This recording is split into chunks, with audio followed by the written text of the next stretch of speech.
হে learners, সবাই কেমন আছো? Welcome back to by roots academy. আমি কিরণময় মুখার্জি। সো আর দেরি না করে let's drop into the topic. দেখো, আজকে আমরা এমন একটা জগতে প্রবেশ করতে চলেছি যেখান থেকে সৃষ্টি হয়েছে জীবন, সৃষ্টি হয়েছে মানুষ, সৃষ্টি হয়েছে এই বৈচিত্র্যময় পৃথিবী। আজকের আলোচনার বিষয় হলো বেসিক্স অফ বায়োলজি, আর কি জীবনের উৎপত্তি।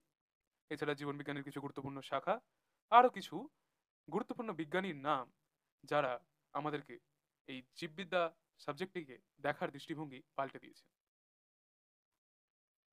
তো প্রথমেই আমাদেরকে যে জিনিসটা জানতে হবে সেটা হচ্ছে বায়োলজি কি, কেন বায়োলজি আমাদের জানা দরকার।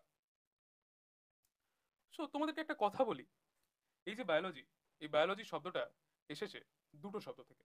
কি কি? একটা হলো বায়োস, আর একটা হচ্ছে লোগস। তো এই বায়োস কথাটার মানে হচ্ছে কিন্তু জীবন, আর এই লোগস কথার অর্থ হচ্ছে অধ্যয়ন বা জ্ঞান। সো জীবনের সম্পর্কে জ্ঞান অর্জন করাকে বলা হচ্ছে বায়োলজি, বা আমরা বলতে পারি জীবন সম্পর্কে জানা বা জীবনকে নিয়ে পড়াশোনা করাকে বলা হচ্ছে বায়োলজি বা জীবনের বিজ্ঞান। আর যারা এই জীবনের বিজ্ঞান পড়ে তাদেরকে বলা হয় বায়োলজিস্ট। ওকে, অর্থাৎ আমরা কি জানলাম, বায়োলজি হচ্ছে জীবনের বিজ্ঞান।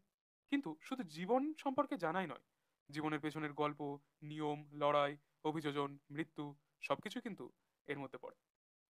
ধরো, তুমি একটা পাখিকে আকাশে উড়ে যেতে দেখছো, একটা গাছ তোমার জানলার গ্রিলের ফাঁক দিয়ে সূর্যের দিকে হেলে পড়ছে, বা তুমি তোমার নিজের হৃৎপিণ্ডের স্পন্দন অনুভব করতে পারছো।